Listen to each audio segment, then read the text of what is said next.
Something deer চ্যানেলের পক্ষ থেকে সকলকে জানাই হ্যাপি নিউ ইয়ার। কারণ তোমরা সকলেই জানো যে হ্যাপি নিউ ইয়ারের পাশাপাশি কিন্তু আমাদের পরীক্ষাও কিন্তু সামনে, অর্থাৎ মাত্র কিছুদিন কয়েকদিন পরে আমাদের পরীক্ষা। তো এই পরীক্ষার জন্য তোমরা কীভাবে প্রিপারেশান নেবে সেই বিষয়ে আজকে ভিডিওটি আমি করার চেষ্টা করছি। তো তোমরা তোমাদের মূল্যবান মতামত কিন্তু জানিও ভিডিওটিকে দেখার পরে, এবং তোমরা কোন কোন বই পড়বে সেই নিয়ে বিস্তারিত ভিডিও আমি কিন্তু ইতিমধ্যে আপলোড করেছি। যদি প্রয়োজন হয় সেটিকে দেখে নিতে পারো। তো এখন আমরা আলোচনা করব কিভাবে তোমরা প্রস্তুতি নেবে। তো দেখো, তোমাদের 3টে বই, অর্থাৎ মূল বই 3টে, অন্য কলেজে গিয়ে পরীক্ষা দিতে হয়। তাছাড়া বাদবাকি তো কোনো চাপের বিষয় নেই, ওই 3টেতেই বরঞ্চ একটু চাপের বিষয় আছে। তো বিষয়টা হলো আর কি, যে আমরা সবাই জানি যে ডিএলএডের যে বইগুলি সেগুলি কিন্তু পড়া অত্যন্ত গুরুত্বপূর্ণ। কারণ তোমরা যদি সেটা না বুঝে থাকো, তোমরা যদি প্রিভিয়াস ইয়ারের প্রশ্ন দেখো তাহলে সেটা বুঝতে পারবে। ওই কিছু কয়েকটি প্রশ্ন পড়ে কিন্তু হয় না, আসলে কনসেপ্ট যদি ক্লিয়ার না থাকে বানিয়ে লেখা যায় না। আসলে এমন প্রশ্ন দেয় আর কি যে তোমাদেরকে গুছিয়ে বানিয়ে লিখতে হয়। সুতরাং আমি তোমাদেরকে সাজেস্ট করতে পারি এইটুকুই আমার অভিজ্ঞতা থেকে, সেটা হচ্ছে তোমাদের কাছে আশা করি বই আছে।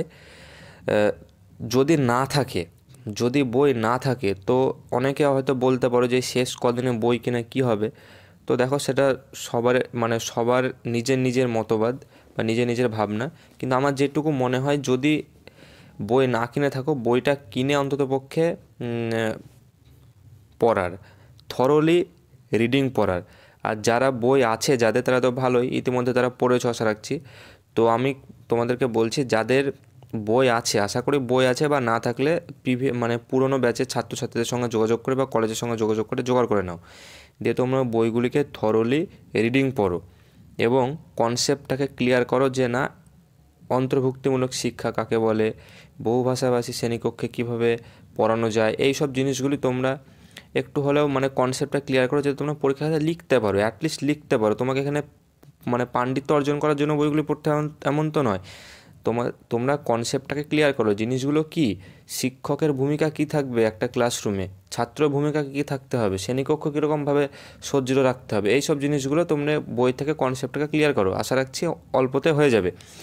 এরপরে তোমরা কি করবে, তোমরা বইগুলিকে থরলি রিডিং পড়ার পরে তোমরা এমসিকিউ প্র্যাকটিস করবে। এমসিকিউ কোত্থেকে প্র্যাকটিস করবে? প্রিভিয়াস ইয়ারের প্রশ্ন থেকে এমসিকিউ প্র্যাকটিস করো। কোন কোন জায়গা থেকে প্রশ্ন এসেছে সেগুলি তোমরা খুঁটিয়ে দেখো একটু ভালোভাবে, পড়ার সঙ্গে সঙ্গে। আর আমি চেষ্টা করছি কিছু তোমাদের জন্য সাজেশানের ভিডিও নিয়ে আসা বলতে, সেখানে শুধুমাত্র কিছু প্রশ্ন নিয়ে ডিসকাস করা হবে, যাতে তোমাদের ওভারঅল একটা কনসেপ্টটা একটু হলেও ক্লিয়ার করতে পারি।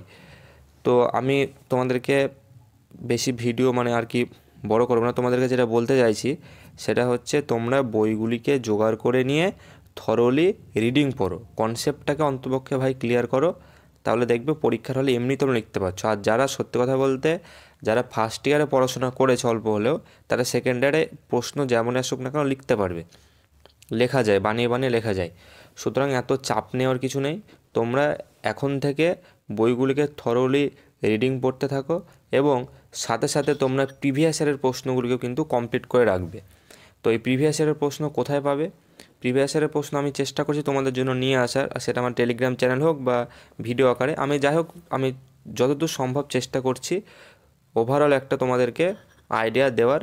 তো দেখা যাক কতদূর কী হয়। আর তোমরা অন্ততপক্ষে তোমাদের তরফ থেকে বইগুলিকে থরলি রিডিং পড়ো, প্রিভিয়াস ইয়ারের প্রশ্নগুলিকে কমপ্লিট করে রাখো, দেখবে তোমরা পরীক্ষায় এমনি ভালো হয়ে যাবে। তো সকলকে ভিডিও দেখার জন্য অসংখ্য ধন্যবাদ। আজকে ভিডিওটা এইটুকুই।